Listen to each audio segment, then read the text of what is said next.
Quiero que vayan buscando Lucas 18, vamos a estar meditando en este pasaje. Lucas 18, del 18 al 30.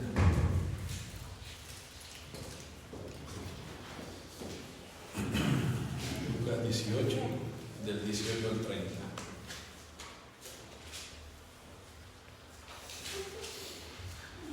Pero antes de comenzar, quisiera plantearles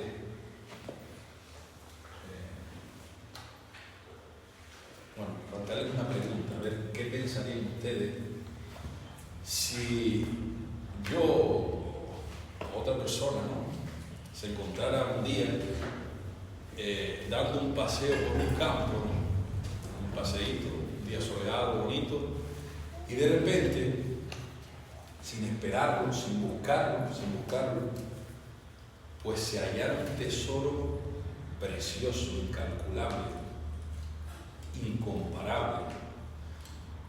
Digo incomparable porque, claro, a lo mejor para mí puede ser un tesoro, pero para ti, lo mismo que para mí es un tesoro, para ti a lo mejor no lo es. Por ejemplo, un gran baúl, ¿no?, lleno de oro, de perlas preciosas, de rubíes, tiene mucho valor, depende de las circunstancias, del momento. Por ejemplo, si venimos a un tiempo de crisis, de escasez, de grave escasez, donde no hay alimento, pues eso tendrá menos valor que un señor que tenga mucho ganado y muchas tierras productivas. Eso, el oro no se come, no tendría valor en esa época, ¿no?, en esas circunstancias. Por poner otro ejemplo, hoy en día hay gente que da millones y millones de euros, ¿no?, por un cuadro, ¿no?, una pintura, que quizá para mí eso no valga ni 10 euros, ¿no? Depende del valor, ¿no?, que cada uno pues le dé a ese tesoro, ¿no? Pero este tesoro es incomparable. Da igual para cualquier tipo de persona, de su edad, de su situación, de la época, de su gusto. Es un tesoro para todo el mundo, para todo el mundo. Y no solo eso, no es solamente incalculable, incomparable, sino que es inagotable. Ese tesoro no se agota, no tiene límites, no tiene fin. No solo bastaría para acabar con el hambre del mundo entero, ¿no?, la miseria en este mundo, sino que bastaría para hacerle inmensamente rico para siempre, inmensamente rico para siempre. Y yo les pregunto, si yo decidiera callarme eso para mí y guardarlo para mí solo, ¿qué pensarían de mí o de esa persona que se halla ese tesoro? ¿Qué pensarían? Sería perversamente egoísta, perversamente malvado y mezquino. Sería un pecado atroz no compartirlo con los demás, ¿verdad? Pues algo similar a eso es lo que nos ha pasado a todo verdadero creyente una vez. Todo verdadero creyente se ha encontrado con ese tesoro un día. Y por eso mismo es nuestro deseo, el deseo del creyente, el anhelo es compartirlo, hacerlo público, que los demás sean partícipes de ese tesoro también, que todo el mundo pueda meter mano ahí en ese tesoro, ¿no? Por eso muchas veces, ¿no?, en nuestro trabajo, en nuestra familia, nos tildan de fanáticos, ¿no?, o de radicales, no comprenden nuestra insistencia, no lo comprenden, entonces nos tildan eso de loco, ¿no? Ojo, no siempre pasa eso con el creyente. Muchas veces es verdad que callamos, incluso por tiempo no compartimos ese mensaje, y puede darse ese caso en el creyente, ¿verdad? Puede darse quizá por amnesia, porque está teniendo momentos de de pérdida de memoria, ¿no? Olvidándose un poco de ese tesoro, ¿no? O quizá, bueno, y si no, nunca lo compartes, también puede ser la otra parte, ¿no? De que nunca, en verdad nunca lo has visto el tesoro, nunca has hallado ese tesoro de verdad.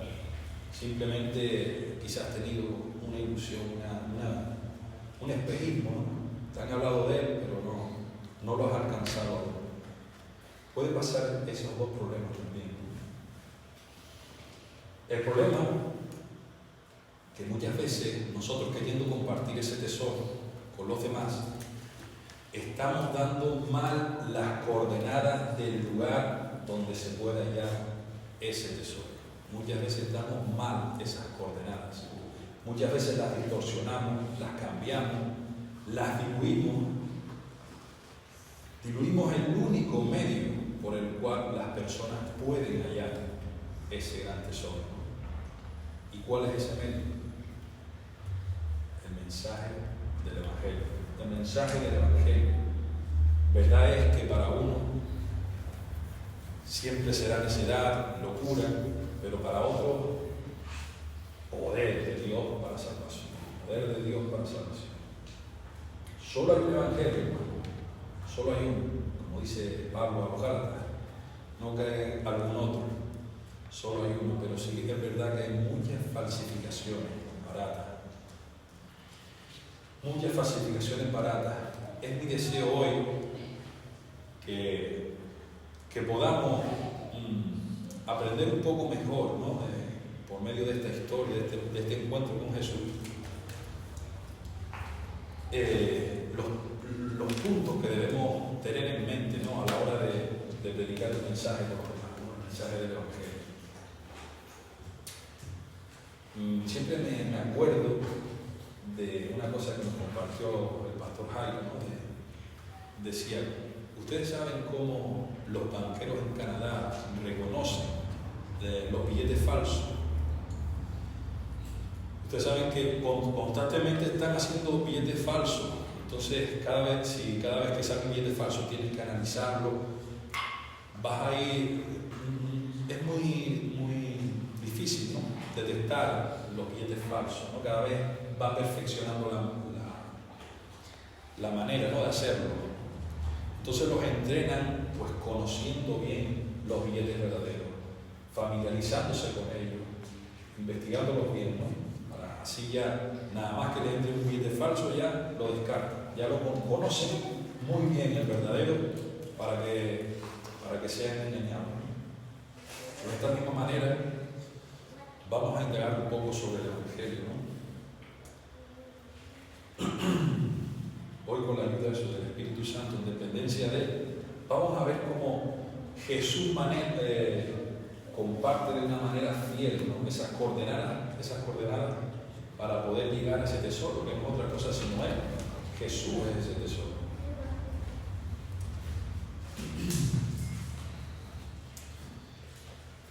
A mí personalmente esta clase de encuentros que Jesús tuvo con muchas personas me edifica bastante. Me hace mucho bien. La otra vez compartí acerca del encuentro que tuvo con Nicodemo también. No sé si se acuerdan. Pues ese encuentro con Nicodemo y con este joven rico tienen algunas similitudes y otras no, y muchas no. Por ejemplo, los dos hombres, nos dice el texto, que eran hombres principales, gobernantes del pueblo, hombres influyentes para el pueblo, hombres con poder y también con poder adquisitivo, con riqueza también. Sin embargo, Nicodemo posiblemente era ya un hombre mayor, entrado en años, ¿no? Por lo que dice, puede un hombre viejo volver a nacer, volver a meterse en el vientre de su madre y volver a nacer. Sin embargo, nos dice el Evangelio de Mateo que era joven, era un hombre joven. Otro contraste que vemos es que Nicodemo vino a Jesús de noche, posiblemente por miedo a ser visto de los otros fariseos, ¿no? Sin embargo, nos dice el Evangelio de Mateo, que viene a plena luz del día y va corriendo hacia Jesús hinca la rodilla delante de él, quizás en presencia de la gente, ¿no? No tiene reparo alguno, no tiene miedo. Pero ambos tenían la misma pregunta para Jesús. Ambos tenían la misma pregunta. Este joven rico, como hemos leído, dijo: ¿qué tengo que hacer para heredar la vida eterna? Nicodemo no lo dijo con palabras, lo estaba pensando, y Jesús le sacó la pregunta, ¿no? Pero ambos, según las evidencias bíblicas, con distintos destinos, con distintos finales, ¿no? Uno abrazando la verdad del Evangelio y el otro entristeciéndose y marchándose. Pues vamos a ver qué podemos aprender sobre este encuentro. Lucas 18 dice: un hombre principal le preguntó diciendo: Maestro bueno, ¿qué haré para heredar la vida eterna? Bueno, nuestro protagonista, como dije antes, es un hombre joven y principal. Eso significa eso, un gobernante con autoridad, influyente para el pueblo, muy rico, nos dice la historia, un hombre muy rico. Algunos se meten en que quizás haya sido miembro también del Sanedrín, pero bueno, no voy a meter ahí.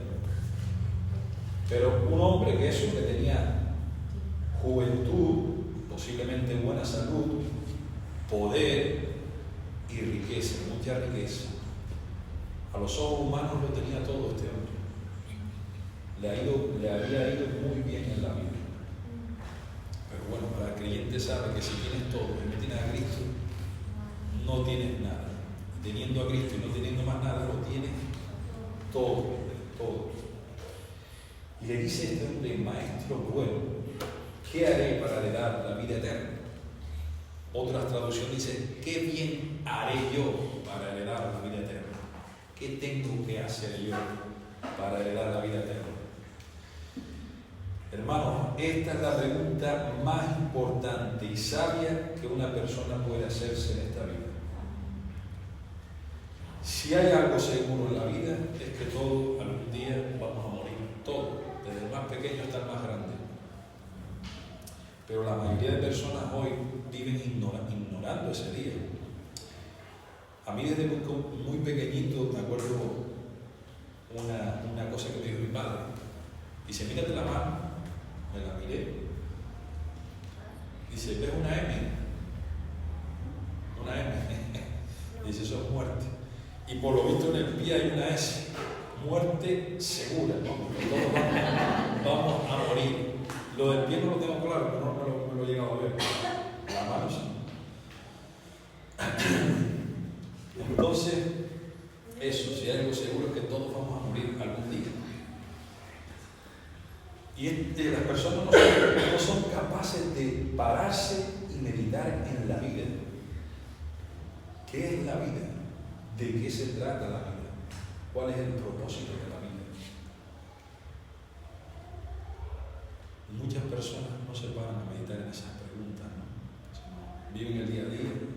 Muchas veces yo comparto y nunca me he parado a preguntarme sobre eso. Yo no me preocupo, ya el día que llegue llegará. No escuchan su alma. ¿Por qué? Yo les digo, ¿por qué hay tantas religiones en el mundo? Vamos a ver. ¿Qué nos dice eso del hombre? Porque nos dice lo que dice la palabra, que Dios ha puesto eternidad en el corazón del hombre. El hombre en el fondo sabe que hay algo más, pero vive demasiado ocupado, ¿no? para comerse la cabeza. Pero este joven, sin embargo, tenía un profundo y genuino interés por el destino final de su alma. Estaba preocupado, inquieto. Él se diría a sí mismo: si es verdad que hay un cielo, que dice la Escritura, hay un cielo después de la muerte, yo quiero saber qué hay que hacer para ir allí a ese lugar, ¿no? ¿Cómo puedo estar yo seguro de que estoy haciendo lo suficiente para salvar mi alma? Y ese es el problema que plantea la religión. Ese es el problema que plantean todas las demás religiones. no hay seguridad en ellas. ¿Hasta cuándo es suficiente? ¿Cuándo es suficiente? ¿Cuándo tú llegas a ese nivel en el cual merezcas ya esa salvación, ese paraíso? Todas te dicen que es una balanza. Depende, ¿no?, de tus buenas obras. Depende el día final de tus buenas obras. El cristianismo vemos que es radicalmente distinto, ¿no? Pues eso, estamos ante un joven que seguramente tendría un testimonio intachable ante el pueblo.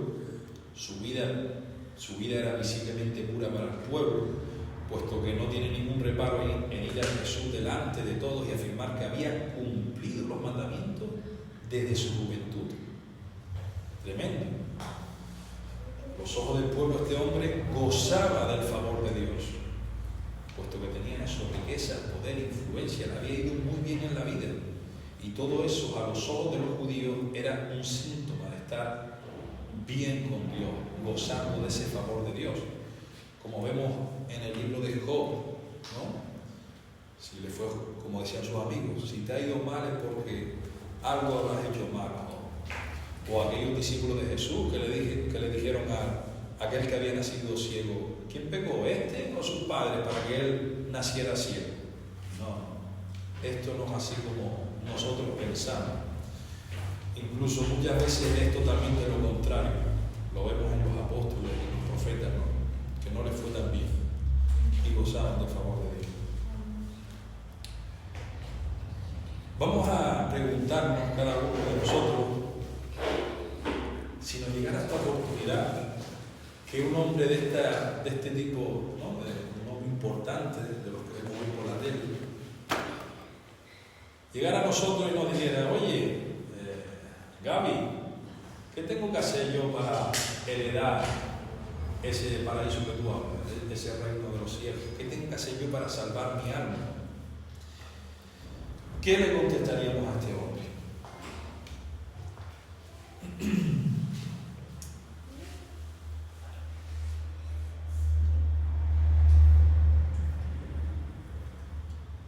Bueno, yo sé lo que le contestarían muchos de los evangélicos de hoy. Le dirían, ¿tú crees que eres pecador? ¿Tú crees que Cristo murió por ti? Le dirían, lo que te hace falta es aceptar a Jesús en tu corazón. Y muchos le llevarían a decir, solo repite después de mí una oración, ¿no? La oración del pecador. Acepta a Jesús de esta manera.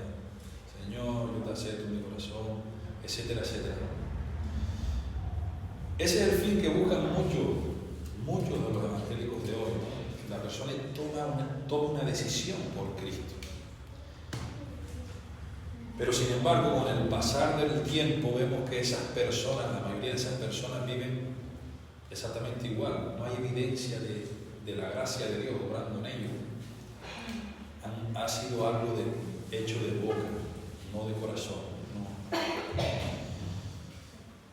No sé qué hay muchos métodos, ¿no?, por los cuales se le predica hoy a la gente.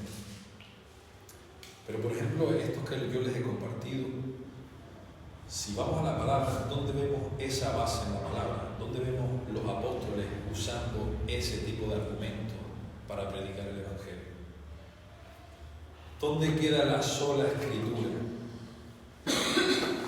Debemos examinar nuestro método de evangelizar siempre a la luz de la palabra, siempre. No solo nuestro método, toda nuestra vida, a la luz de la palabra, filtrar todo por la palabra de Dios.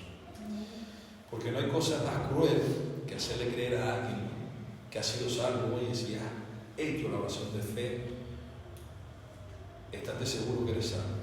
Eso es lo peor que a alguien le puede pasar a una persona. Pues la persona se cree que va camino al cielo y lo que está es camino al infierno. No hay evidencia de salvación en él. Eso es lo peor que a alguien le puede pasar, creerse creyente sin serlo. Entonces, hermanos, debemos confiar en el mensaje verdadero del Evangelio y no en nuestros métodos humanos, no en métodos de hombres. El Evangelio es suficiente, es suficientemente poderoso para salvar. Vamos a ver qué le responde Jesús en el versículo 19. Y Jesús le dijo: ¿por qué me llamas bueno?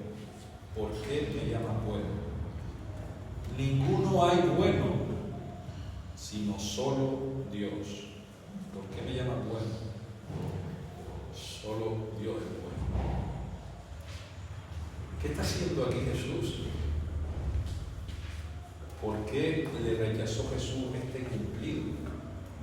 ¿Acaso no es bueno Jesús? ¿O le estaba faltando amor a Jesús al decirle eso?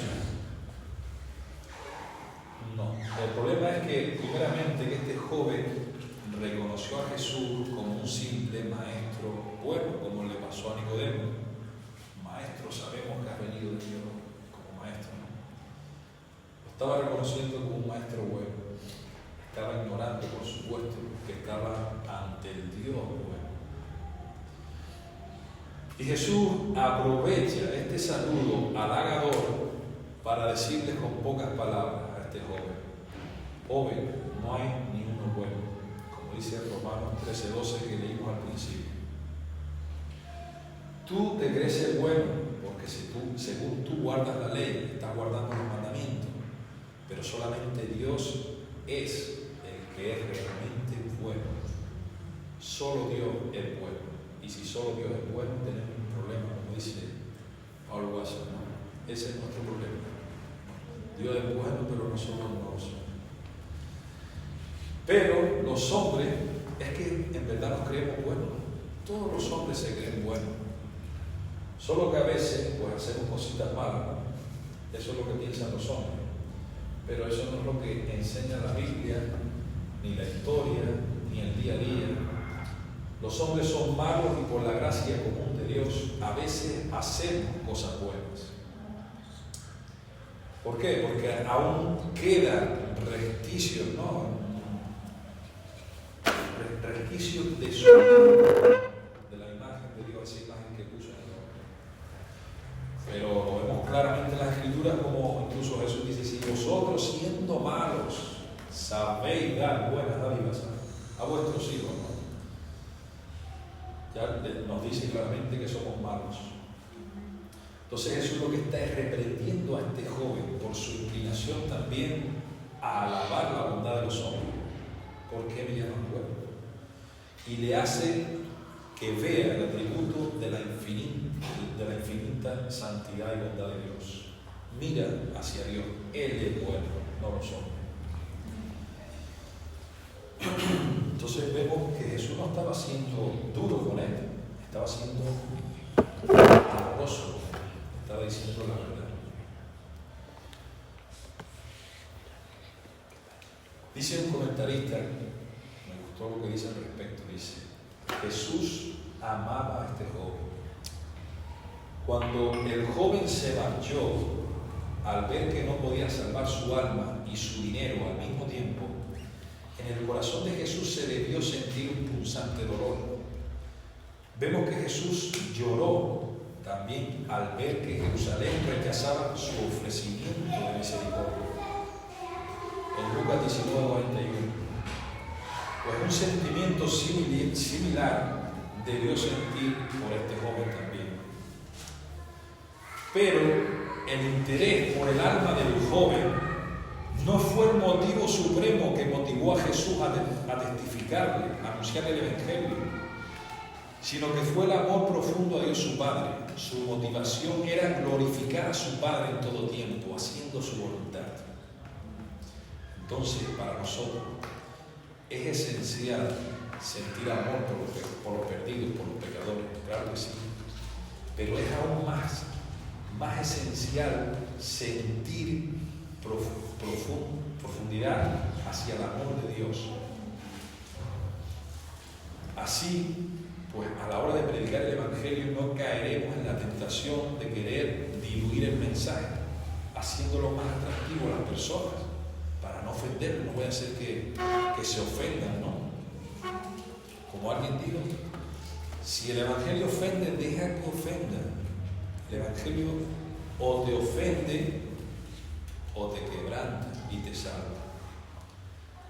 Compartamos el Evangelio fielmente, no caigamos en el temor a los hombres a la hora de predicar. Vemos que este joven está centrado en sí mismo, en su beneficio, hallar la forma de ganarse la vida eterna. Pero Jesús vemos que se centra en Dios y su gloria. Y es que el Evangelio siempre requiere de una mención de los atributos de Dios. Es muy importante hacer mención de los atributos de Dios a la hora de compartir el Evangelio, de quién es Dios. Lo vemos en la Escritura, ¿no?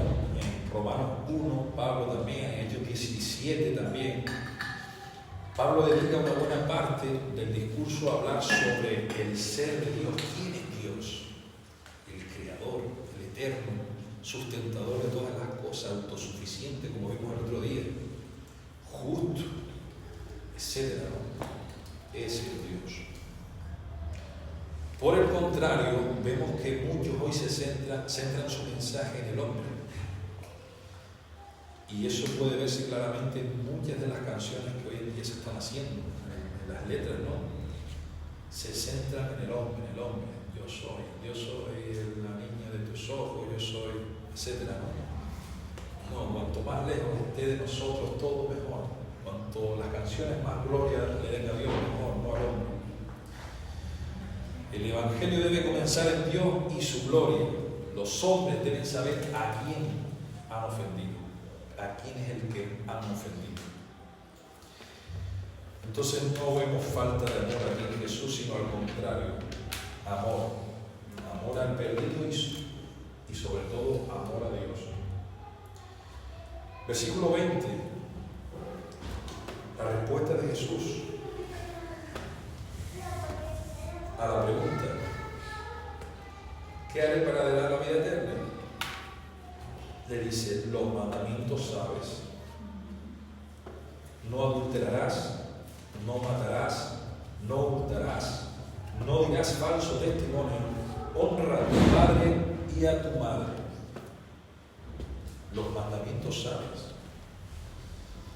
En otras palabras, ¿tú sabes los mandamientos? ¿Por qué Jesús responde con los mandamientos, con la ley? ¿Estará queriendo decir que Jesús que la salvación es por guardar los mandamientos, por guardar la ley de Dios? Romanos 10:5 dice: porque de la justicia que es por la ley, Moisés escribe así: el hombre que haga estas cosas vivirá por ellas. Es verdad. Tú guardas la ley, vivirás. Lo dice la palabra. Pero ¿por qué no le dijo Jesús simplemente arrepiéntete? Arrepiéntete y créeme. Eso basta. No le estaría diciendo mentira alguna, ¿verdad? Arrepiéntete y créeme. Sin embargo, le dice esto: los mandamientos sabes. Vamos a ver por qué le dice eso a Jesús. Vamos a pensar en este joven, cómo era este hombre. Era un moralista. Él creía ser buena persona. Entonces, ¿arrepentirme de qué? Si yo cumplo mis mandamientos, ¿no? Pero Jesús, a continuación, cuando le cita los mandamientos, ¿no? Parte de esos mandamientos, Jesús lo que está diciendo, lo que le está mostrando es quién es Dios. Sigue con Dios, centrado en Dios. Los hombres no somos buenos, Dios es bueno. Y te voy a seguir diciendo cómo es Dios. ¿Por qué? Porque la ley moral, ¿qué revela? ¿Cómo es Dios? El carácter de Dios. Eso es lo que la ley moral de Dios revela. ¿Cómo es Dios? La ley es un ingrediente esencial a la hora de predicar el Evangelio. No puede faltar la ley, porque por medio de la ley es el conocimiento del pecado, como leímos antes en Romanos 3:20. ¿Qué hace la ley? La ley deja al descubierto nuestro corazón, nos desnuda ante Dios, ante quienes somos, delante de Dios. La ley nunca fue dada como un medio de salvación, sino todo lo contrario, un medio de condenación. Su trabajo principal es llevarnos desesperadamente a Cristo. Es nuestro ayo que nos lleva a Cristo. Gálatas 3:24. Y la ley, por supuesto, aplicada por el Espíritu Santo al hombre, ¿qué produce en el hombre? Como dice Jesús, hambre y sed de justicia. Hambre y sed de justicia. La ley aplicada al hombre lo desnuda y dice: miserable de mí, ¿quién me librará de este cuerpo de muerte? Lo que le hace mostrar su necesidad de un redentor, de un salvador. Eso es el trabajo de la ley. Jesús, vemos que ya le había dicho a este joven a quién había ofendido, y ahora le está diciendo qué es lo que había hecho para ofender. Los mandamientos, ¿sabes? Tú sabes los mandamientos, los has leído, has meditado en ellos. Pero este hombre creía estar absuelto de todo, creía haberlo cumplido todo, hasta que sus ojos se abren a la realidad. El versículo 21, él dijo: todo esto lo he guardado desde mi juventud. Tremendo. Todo esto yo siempre lo he guardado, maestro. ¿Qué más me falta? Este hombre tenía un pésimo entendimiento de la ley. Para él la ley era algo superficial. No entendía el espíritu que hay en la ley. No basta solo con una conducta externa de la ley, sino interna. Me gusta lo que dice un comentarista en ese aspecto. Dice: si los pecadores no son conscientes de las justas demandas de la ley, no verán ningún valor y significado en la muerte de Jesús. Sin el conocimiento de la condenación que pronuncia la ley de Dios, la cruz despertará en los pecadores cierto aprecio, pero no una fe salvadora. La ley, hermanos, es un paz completo. Dice Santiago 2:10: porque cualquiera que guarde toda la ley pero ofendiere en un solo punto, se hace culpable de todos. Gálatas 3:10 también dice: porque todos los que dependen de las obras de la ley están bajo maldición. Pues escrito está: maldito todo aquel que no permaneciere en todas las cosas escritas en el libro de la ley para hacerlas. No podemos, hermanos, coger una parte de la ley y desechar la otra. Jesús se hizo precisamente maldición por nosotros. Eso significa que Jesús fue el objeto sustitutorio de la ira de Dios derramada por causa de cargar en él el pecado de todos nosotros. De cargar en él esa infracción de la ley que todos hemos hecho. Jesús pagó con su vida en la cruz las demandas de esa ley. Este hombre, yo creo que era un joven sincero, pero estaba, como muchos dicen, ¿no?, sinceramente equivocado. Él creía haber guardado los mandamientos de Jesús, que Jesús le cita, incluso desde su juventud. Otra cosa a tener en cuenta es que tu ignorancia no te exime de las demandas de la ley. Tú no puedes decir: no, es que yo no sabía o no conocía. Cuando cometes un delito en la calle, el juez no te va a eximir por tu ignorancia. Es tu deber saber la ley. Y es más, Dios ha puesto esa ley en nuestros corazones, por eso no tenemos excusa. Su problema entonces era que no entendía la ley, no la entendía. ¿Cómo se resume la ley? En 2 mandamientos, ¿no? Amarás al Señor tu Dios, toda tu mente, todo tu corazón, todas tus fuerzas, con todo tu ser, y a tu prójimo como a ti mismo. ¿Quién ama de aquí o de ahí fuera a tu prójimo con la misma intensidad que te amas a ti mismo? ¿Quién? Nadie. Todos y cada uno de los hombres pecamos contra esta ley diariamente, cada segundo de nuestra vida. Estamos pecando. Pero el pecador, como vimos antes, normalmente se ve a sí mismo una buena persona. Yo no mato, yo no robo y quizás yo no adultero. Pero Jesús vemos, como dice en Mateo, que el que se enoja con su hermano, contra su hermano, para Dios ya lo ha matado. Tremendo. Tú no robas, bueno, a tus ojos, pero si tú incluso pagas menos por algo que tú sabes que tiene más valor, por ejemplo a tu empleado, que le pagas menos de lo que deberías pagar, ya estás pecando, ya estás robando. Si tú vendes algo y te aprovechas sacándole mucho más beneficio del que deberías, estás robando a Dios.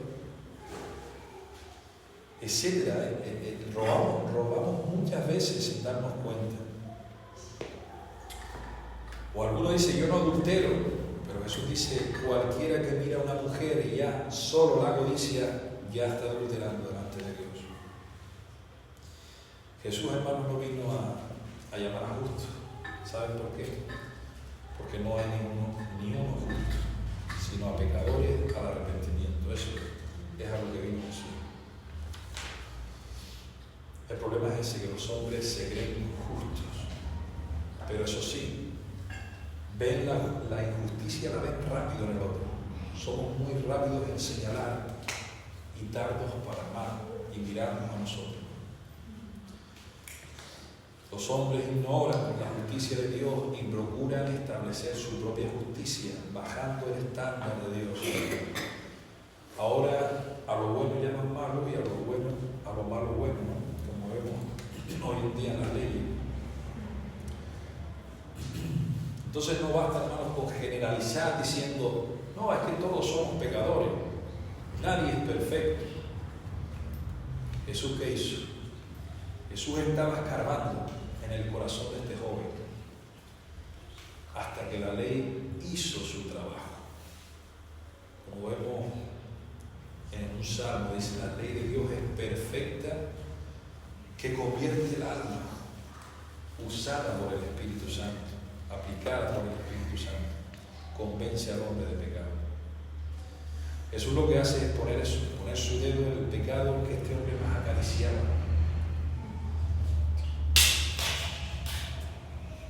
Versículo 22.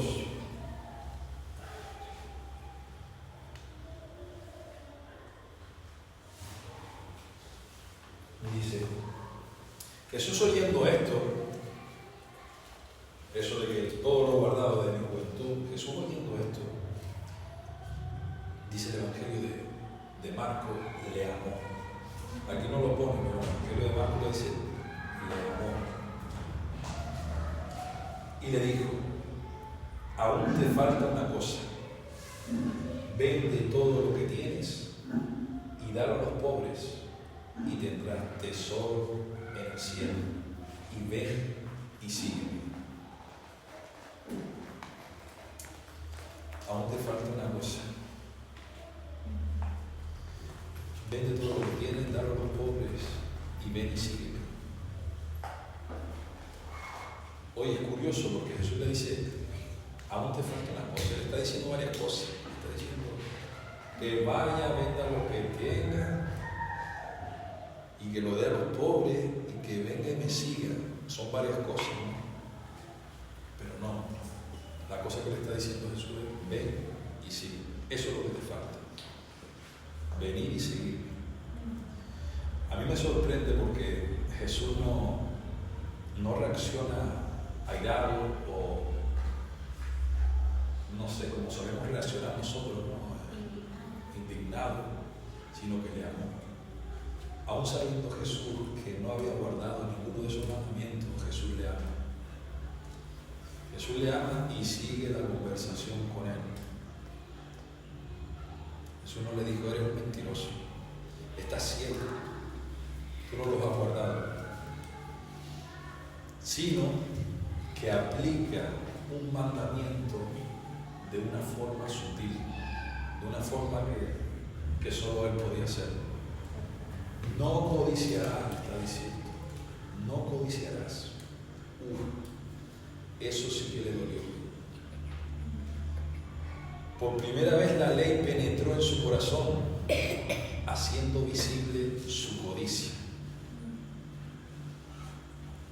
¿Qué hubiera pasado si Jesús, en los mandamientos que le citó al principio, le hubiera dicho, no codiciarás? Él hubiera dicho, yo lo cumplo. ¿Por qué?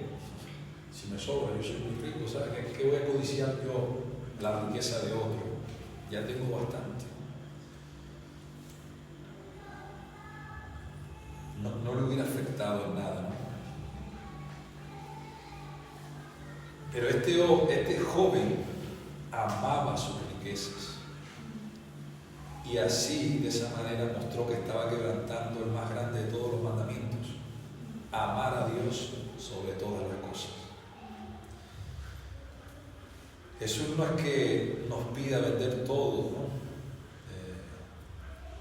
Eso lo aplicó Jesús a ese hombre, ¿no? Para hacerle ver esa codicia que él tenía, ¿no? Este hombre ahora sabía lo que tenía que hacer. ¿Qué tenía que hacer? Arrepentirse y creer y seguir a Jesús, ¿no? Abandonar su Dios riqueza para tener los tesoros celestiales en Cristo Jesús. Vemos la palabra eso, no puedes tener tesoros aquí en la tierra y tesoros en el cielo al mismo tiempo. No puedes servir a Dios y a las riquezas.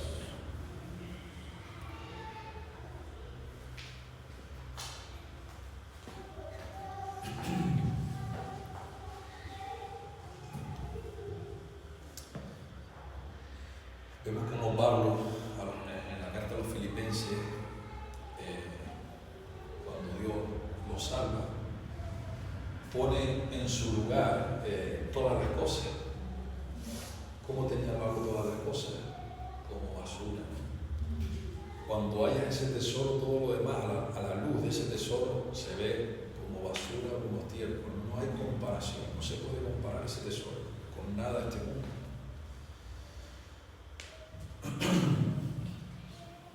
Entonces, algunas preguntas para poder reflexionar nosotros serían las siguientes. Por ejemplo, ¿cómo puede una persona volverse hacia el Dios que desconoce? Si no le hablamos de cómo es ese Dios, si no le decimos, oye, esos atributos de Dios, ¿no?, que estamos estudiando, ¿cómo puede volverse hacia un Dios que desconoce? Tendrá un Dios, un ídolo en su cabeza, pero no el Dios de la Biblia. ¿Cómo puede un pecador apartarse de un pecado que no ve también? Porque la ley de Dios le es desconocida. Por eso es indispensable aplicar la santa y justa ley de Dios en el Evangelio, en el pecador. Dice el comentarista, se puede conducir fácilmente a los pecadores a un sentido de remordimiento, porque están a punto de perecer. Por ejemplo, los criminales suelen estar compungidos por tener que enfrentarse al castigo. Si hacemos que nuestros amigos piensen en la vida que les espera después de la muerte, podremos despertar en ellos un presagio de su desgracia. Si luego le decimos que la causa de esa amenaza es su vida imperfecta, les habremos preparado para aceptar a Jesús como aquel que les libra de las temidas consecuencias. Pero al llegar aquí no les puedes pedir que se arrepientan. La pregunta de este joven, de esta persona sería, ¿qué quieres decir? Si le decimos que tiene que hacer una confesión contrita, eso es fácil para cualquier persona. Pero no se les puede pedir que dejen los pecados que ignoran para que se vuelvan a un Dios que desconocen. Al no ser conscientes de haber quebrantado alguna ley concreta, específica o de tener algún hábito grande de pecado, no sabía de qué se tenía que apartar. Los pecadores lamentan el saber que pueden perecer, pero no están angustiados por haber ofendido al Dios Santo. Es más, consideran que el pecado es un desliz inevitable de unas criaturas que no pueden hacer otra cosa. Tienen al pecado como algo muy liviano. Entonces debemos de usar la ley moral para revelar la gloria de Dios, de ese Dios que ha sido ofendido. Ya es tiempo de eso, de predicar el arrepentimiento. Hoy mucha gente acude a Jesús para aceptarlo, ¿no?, como Salvador personal, como aquel que le va a arreglar todos sus problemas, pero no como su Señor. Nunca están dispuestos a venderlo todo. Pero vemos que la palabra es radical. Jesús dijo: cualquiera de vosotros que no renuncie a todo lo que posee, no puede ser mi discípulo. Lucas 14:23. O también dijo: el que ama a padre o madre más que a mí, no es digno de mí. El que ama a hijo o hija más que a mí, no es digno de mí. Mateo 10:37. Tremendo, ¿no? Radical. Hay un caso en particular que menciona la Biblia que es de admirar. Es el ejemplo de Abraham. No solo obedeció a Dios cuando le dijo: oye Abraham, deja tu parentela y vete. No solo eso, sino que cuando Dios le dijo que sacrificara a su hijo, oye, al hijo que amaba, al hijo de la promesa que tanto esperó, ¿qué hizo Abraham? Obedeció. Abraham obedeció. Y sin embargo Abraham fue un hombre muy rico, pero un hombre piadoso. Las riquezas no eran su Dios. Y cuando uno halla ese tesoro, es verdad que Dios pone todo en su lugar. Una vez me decía un hermano: para mí primero es mi familia y luego Dios. Yo creo también en Dios, pero para mí primero es mi familia. ¿Cómo le explico yo a este hombre que Dios es el que nos da la familia? Dios es el que nos da la vida, Dios es el que nos da el poder amarnos unos a otros. Él es la fuente de todo bien. Si tú amas a Dios, vas a amar a tu familia, por supuesto, pero en su justa medida. No vas a ser un ídolo de tu familia, ni de tu hijo, ni de tu esposa.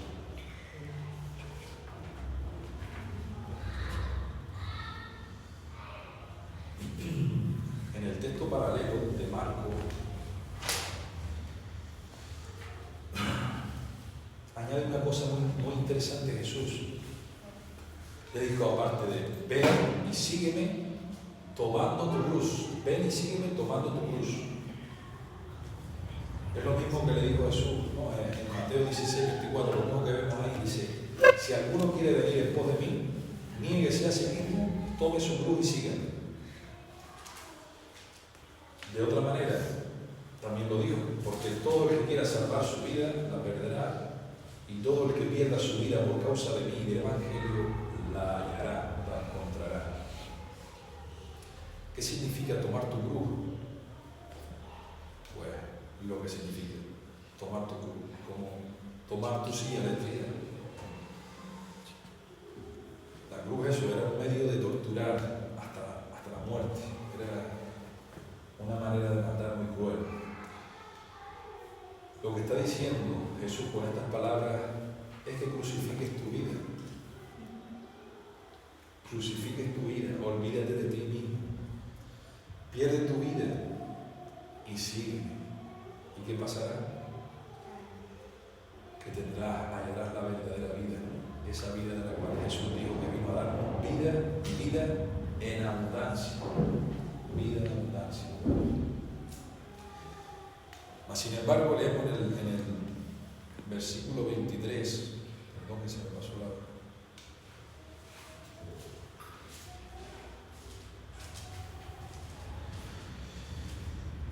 Versículo 23 dice: entonces este hombre joven, oyendo esto, se puso muy triste. Entonces se puso muy triste porque era muy rico, La palabra había caído entre espinos. Este hombre no es que poseyera muchos bienes, sino que los bienes lo poseían a él. Era esclavo de sus bienes. Ese era su Dios. No vemos en la palabra ninguna evidencia de que este joven rico llegara a confiar en Cristo y se arrepintiera de su pecado, pero al menos no se le engañó. Jesús lo puso frente al Evangelio genuino, le dio bien las coordenadas. Este joven ahora tenía la información adecuada, su pensamiento ya estaba en el buen camino, y por su tristeza podemos ver que había adoptado la enseñanza de Jesús, porque si hubiera pensado que la enseñanza de Jesús era errónea, se habría enfadado, la habría rechazado, pero sin embargo se puso triste. Este joven se entristeció, pero no cambió. Versículo 24. Al ver Jesús que se había entristecido mucho, dijo: cuán difícilmente entrarán en el reino de Dios los que tienen riquezas.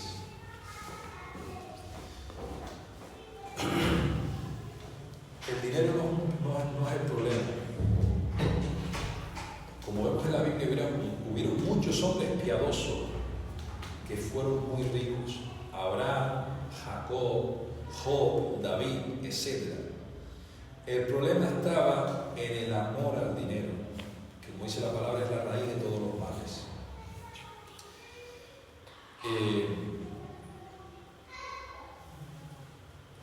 Pero que es igualmente difícil entrar en el reino de Dios al adúltero, al borracho, al iracundo, al mentiroso, al orgulloso, etcétera.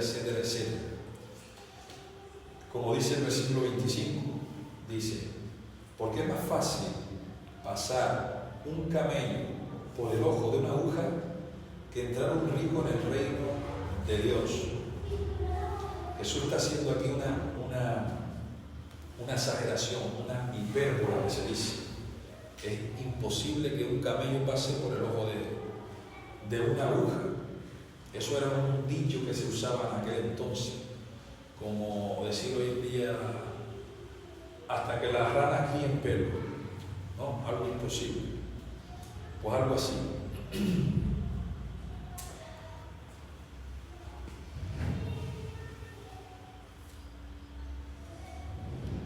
El versículo 26 dice: y los que oyeron esto dijeron: ¿quién pues podrá ser salvo? ¿Quién pues podrá ser salvo? El tono de esta pregunta muestra que ellos consideraron que la salvación estaba más allá de las posibilidades humanas. Estaba fuera, inalcanzable de todo hombre. Si este hombre no se puede salvar, siendo aparentemente bueno, ¿y quién podrá ser salvo? Versículo 27. Jesús le dijo: lo que es imposible para los hombres es posible para Dios. Jesús lo afirmó: estáis en lo cierto. Para los hombres esto es imposible.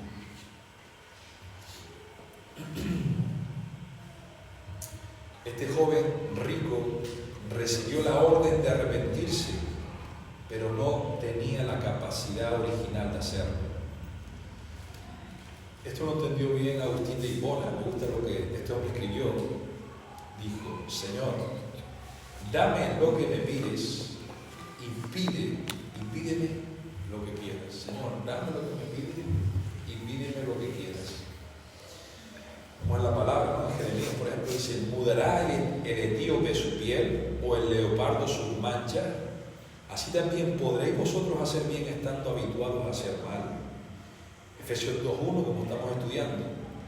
Y Él os dio vida a vosotros cuando estabais muertos en vuestros delitos y pecados. Estabais muertos, no medio muertos. Un muerto no puede jamás decidir vivir por sí mismo. Ni puede, ni tiene el poder, y menos el querer, ¿no? Pero qué bueno que para Dios todo es posible para Dios. Para los hombres es imposible, pero para Dios todo es posible. Dios sí que puede cambiar de tal manera el corazón de un hombre que éste quiera venderlo todo y seguir a Cristo. Pero venderlo todo gozosamente, como la parábola del tesoro escondido, aquel hombre que vendió todo y gozosamente fue y compró aquel campo, ¿no? Que estaba el tesoro. Eso solo lo puede hacer Dios. El joven rico solo podía arrepentirse y creer en la medida en que Dios hiciera en su corazón una obra de regeneración, que es el nuevo nacimiento. El arrepentimiento es un don del Señor, lo sabemos. Para que un pecador pueda arrepentirse es necesario que el Señor soberano le quite el corazón de piedra y lo sustituya por un corazón de carne. Un ciego no puede ver a menos que se le dé la vista. Eso, como lo vemos en la historia de Lázaro, cuando resucitó a Lázaro el Señor. Lázaro estaba completamente muerto, pero Jesús dijo: Lázaro, sal fuera, y Lázaro salió por el poder de Dios. Entonces estamos llamados, hermanos, a predicar el mensaje del Evangelio, eso, a muertos, a huesos secos. Pero la predicación del Evangelio es el medio que Dios usa para dar vida a esos muertos. Sabiendo eso, nuestra confianza no descansará en nuestra oratoria, en nuestra elocuencia para convencer a los pecadores, sino que nuestra confianza estará en el poder de Dios, en Él, no en nosotros. Amén. Dice Pablo en 2 Timoteo 2, del 24 al 26, porque el siervo del Señor no debe ser contencioso, sino amable con todos, apto para enseñar, sufrido, que con mansedumbre corrija a los que se oponen, por si quizás Dios les conceda que se arrepientan para conocer la verdad y escapen del lazo del diablo, que están cautivos a voluntad de Él. Por si quizás Dios les conceda ese arrepentimiento. Versículo 28, para ir terminando ya, 28 al 30, dice: entonces Pedro dijo: he aquí, nosotros hemos dejado nuestras posesiones y te hemos seguido. Y él les dijo: de cierto os digo que no hay nadie que haya dejado casa, o padres, o madres, o mujer, o hijos, por el reino de Dios, que no haya de recibir mucho más en este tiempo y en el siglo venidero la vida eterna. Nosotros hemos dejado, dice Pedro, nuestras posesiones y hemos seguido. Bueno, quizá Pedro no entendía esto, de que aún no lo entendía, de que eso es una obra de Dios. El que tú dejes todo y le sigas, solo lo puede hacer Dios, como hizo con Mateo, el publicano, etc. Pero él dice: nosotros hemos dejado todas nuestras posesiones y hemos seguido. Jesús le dijo: recibirás mucho más en esta vida y en el siglo venidero la vida eterna. Bueno, este texto lo usan mucho los que predican el Evangelio de la prosperidad. Jesús aquí está prometiendo que vas a tener riquezas aquí. No está diciendo nada de eso. Está diciendo que teniendo a Jesús lo vas a tener todo. Y el creyente va a tener siempre una gran familia en Cristo. Hermanos, hermanas, madres, padres, hijos. Muchas cosas Puedes ir a la China y ahí también tendrás una familia. Sin embargo, Marcos añade una cosa también importante, dice, con persecuciones. Jesús nunca ofrece el fin de los sufrimientos de este mundo. No te ofrece la salvación a todos tus problemas. Posiblemente incluso tendrás más problemas a causa de tu fe. Como dice la Escritura, pues todo aquel que quiera vivir piadosamente padecerá persecución. Pero Jesús dijo, en el mundo tendréis aflicción, pero confiad, creed, yo he vencido al mundo. Entonces, hermanos, para ya ir cerrando, ¿qué nos enseña este pasaje? ¿Qué podemos aprender por medio de este pasaje? Porque Jesús sí supo. Tenemos que aprender de él a evangelizar, ¿no? A compartir el Evangelio. Hoy se ve muchos diferentes evangelios a este que estamos viendo en este pasaje. Nuestro deber es seguir el ejemplo de Jesús al presentar el Evangelio a los perdidos, sabiendo en todo momento que la salvación pertenece al Señor. Nosotros no podemos salvar a nadie, pero sí que el Señor le ha agradado en su soberanía, en su gracia, hacernos partícipes y que nosotros tengamos ese mensaje, el cual puede Dios usar, es el único medio que Dios usa para salvar a los pecadores. Mas si hay alguno aquí que aún no ha hallado ese tesoro incalculable, inagotable,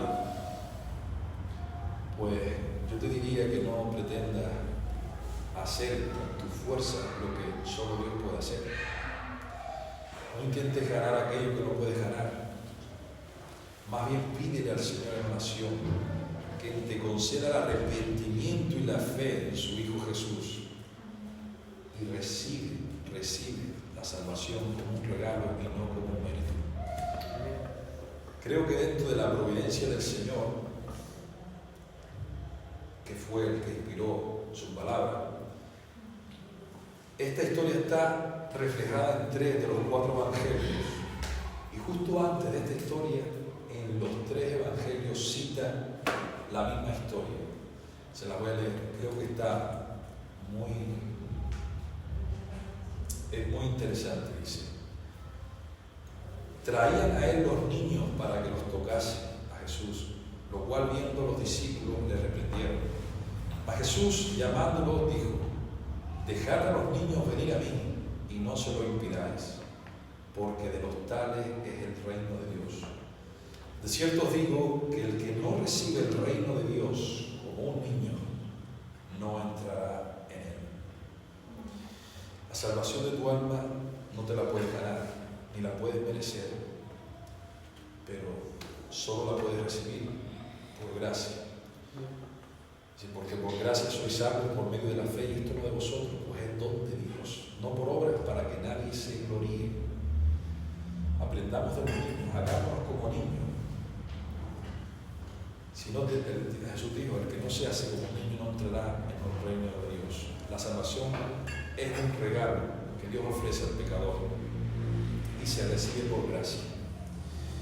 Entonces, si aún no has hallado ese tesoro, yo te animo a que ores de la misma manera que vemos que oró aquel publicano, y no como el fariseo, que se comparaba con los demás hombres. Yo no soy como los demás hombres.